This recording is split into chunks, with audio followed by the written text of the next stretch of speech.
Hi, this is Deborah from the Labyrinth, and I've decided to do a beginner's show here about pendulums. A pendulum is something on the end of a chain or a rope, right? And it's usually crystal. You can get them in the store. You can get them at Sherry's store, House of Spirits. Different crystals. You can make your own. And what it is it's a tool that you could use to get information psychically. It gives you a physical thing here that you could look at versus just trying to figure out what's going on in your head. So I call this kind of psychic training wheels because it's pretty good to use. You can use them to find lost objects. You can use them to find things in the ground. You could use them to get answers psychically about something. They're really handy to use. So you can get one of these. And once you get them, I've seen people do this. Don't do this. That means nothing, okay? Because a pendulum has to be cleaned first when you choose it. And the way to choose one is just see whichever one calls to you. It might be wood, it might be metal, it might be crystal. Doesn't matter what. See what one calls to you, what one you're attracted to. That's how you know that's the one for you. Then when you get it home, you're going to clean it. And this is getting off all energies from this tool before you use it. Not just negative, all. So what you can do is you can light your sage and you can say, I remove all energies from this pendulum, okay?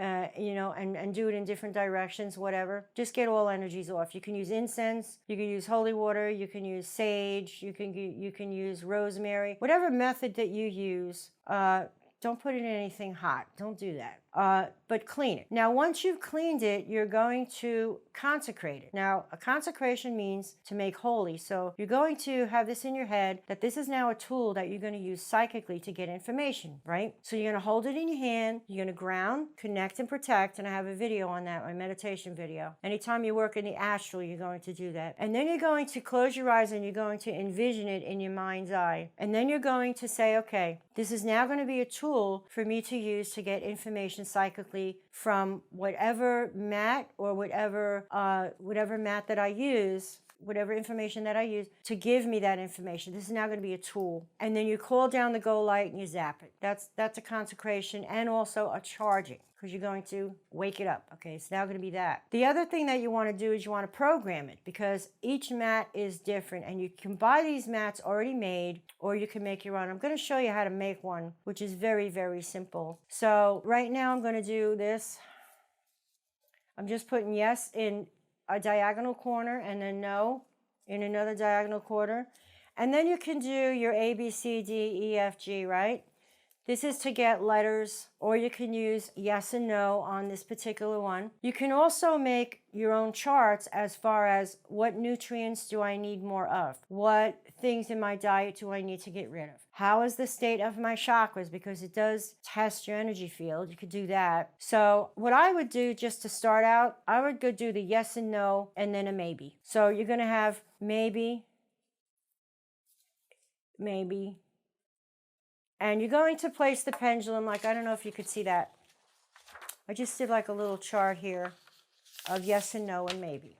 Okay, that's all you need to do to start out. Put yes, no, and then maybe. Now, before you use the pendulum and you're going to program it to your mat, you're going to actually physically move it to program it. So you're going to go, this is my maybe, and then you're going to stop. And then you're going to go, this is my no, up here where no is, and then you're going to stop. And then you go down here, this is my yes, and then you're going to stop. Now, my pendulum has been charged and consecrated already for eons, and I just programmed it to this mat. So I just want to show you how it works. You're going to hold it by the little bead or hold it by the chain on the end. You're going to ask a stupid question, like, is the sky purple, right? And I'm holding it here, and as you can see, it's starting to swing no. Then you're going to stop it. Then you're going to say, is the sky blue?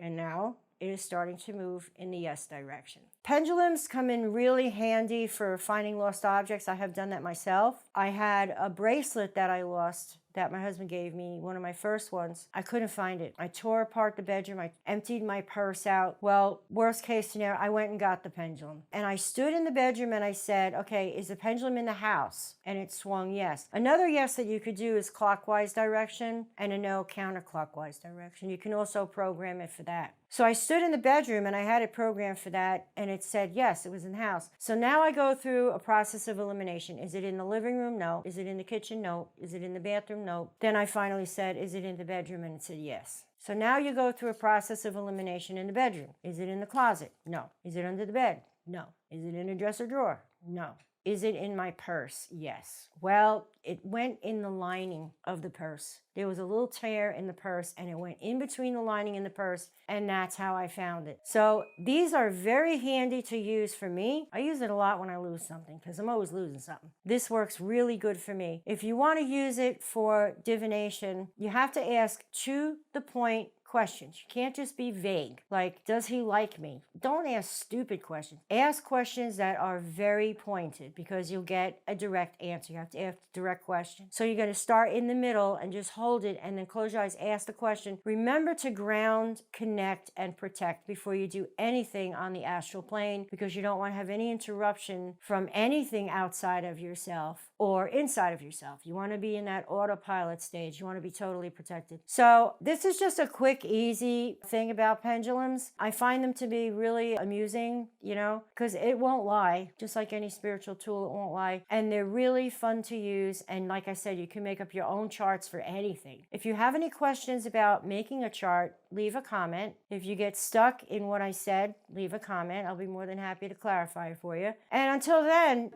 enjoy using your pendulum. You can carry it with you in your pocket. Don't shove it in the glove box in the car. You can carry it in your pocket, but put it in a pouch because it's a spiritual tool. You don't want to just throw it around, okay? Mine stays on my altar. So any other questions, just let me know. 239-939-2769. And until next time, thank you.